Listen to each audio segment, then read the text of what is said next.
Chapter 6. As Pippa and Stardust neared the bottom of the volcano, the path grew steeper.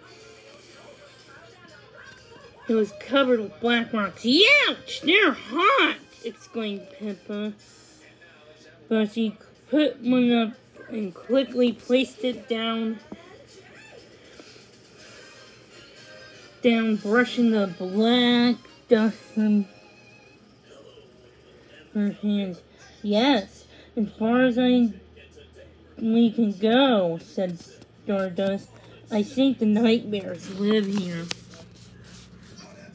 So, how do we look for clues? Pippa asked. Stardust nodded. But only on this side of the volcano. We can't strain the cloud forest on the other side. No one's allowed to go there. Not even Mom and Dad. Why not? Asked Pippa. It's haunted, Stardust whispered. Oh, Pippa said, feeling both relieved and scared. The volcano was so big it would have taken forever if they had to search it all. Oh, she would have to look for the horseshoes in a haunted forest side by side. Pippa and Stardust started to hunt for clues. At first,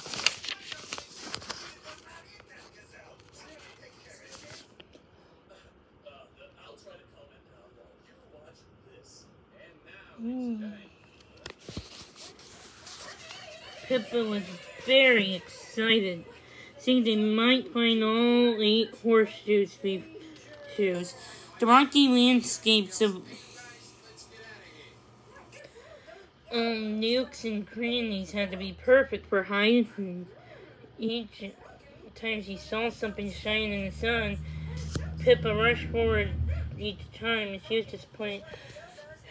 I'm thirsty, Stardust yawned. Her white coat was smudged with dirt, and her long tail was full of tangles. Let's go back to the stream for a drink. She was trying towards the path when something soared overhead. What's that? Pippa asked, pointing upwards. Stardust swung around. What? She asked. I can't see anything. Maybe it was gone. Pippa was dismayed. Hey, maybe it was an eagle, said Stardust. Pippa felt silent. The thing she'd seen had been far too big to be an eagle. Oh. As she followed Stardust to the stream, the creature flew over again. Pippa's eyes went, look, she shouted. It's a flying horse. Stardust spun again. Hey, Peggy, she exclaimed. Peggy had a silvery coat, a long mane and tail, and an enormous pair of feathery wings.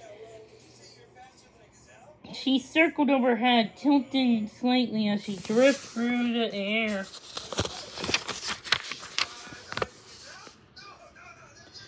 She's amazing, Pippa breathed, her heart thudding. Stardust, I think she's trying to tell us something. I don't think so, Stardust said. Peggy hardly ever shows herself, so you're lucky to have seen her. I think she's curious about you. Pippa shut her eyes and her hands as she squinted at the flying horse. But look how she keeps dipping her legs and it's at the same place every time. And how she turns her head to see if we're watching her. Stardust stared in silence. It might be nothing, but we should at least check it out. For Ginger first, Pippa and...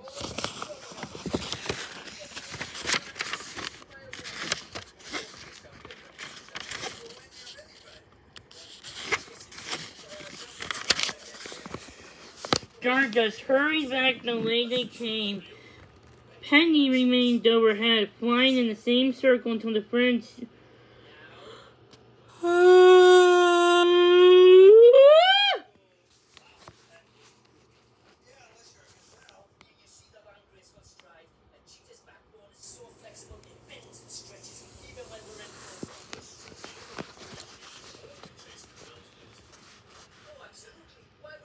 and she stood about to a much lower rocky edge.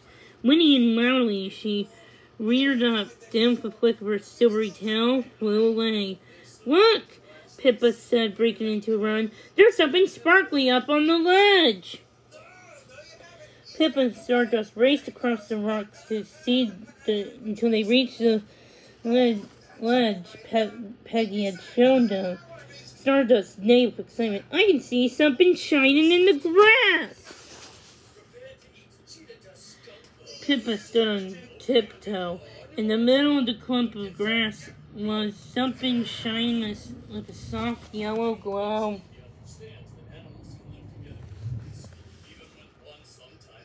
This must be one of the golden horseshoes, she exclaimed. The horseshoe was so well hidden that if it wouldn't have been for Peggy, Stardust and Pippa never would have been able to spot it.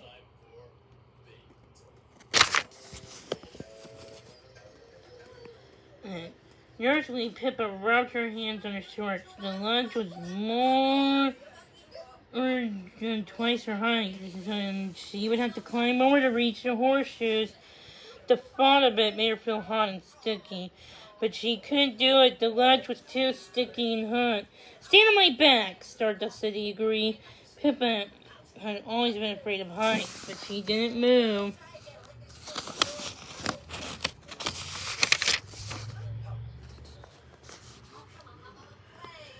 Don't worry, you won't hurt me. I'm really strong, Stardust said, misunderstanding Pippa's reaction.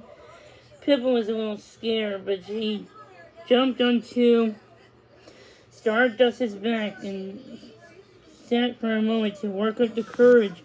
Come on, you can do this, she silently told herself. Suddenly, Pippa stood up. Her heart was racing. Her legs shook like a jellyfish. Stardust remained completely still, and slowly Pippa relaxed. That wasn't so bad. Now all she had to do was stretch up to grab the missing horseshoes, but frustratingly, it was out of reach. Pippa stretched farther as she dared, and any farther she'd lose her balance. It's no good, she said. She called at last. Could you get it? Can you move any closer? I'm as close as I can get, Stardust nodded. Pippa stared at the ground and immediately wished she hadn't. Quickly going on, she stepped back down, clinging onto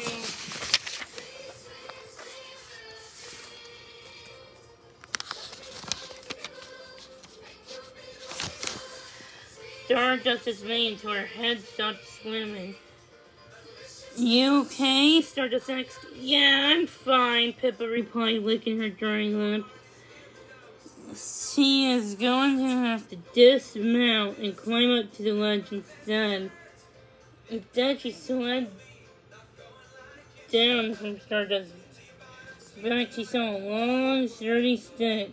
Snatching up, she waited in relief. I might be able to reach the horseshoe with this. Being careful not to hit the stick, Pippa scrambled onto her back once more. But she realized she was up to hook the horseshoe, she fears froze. What was that? Above the ledge to the right was a large slab of rock, where two scruffy-looking ponies with thin, scraggly manes and tails were arguing loudly. Pippa's insides turned to ice. Those must be the nightmares, she whispered.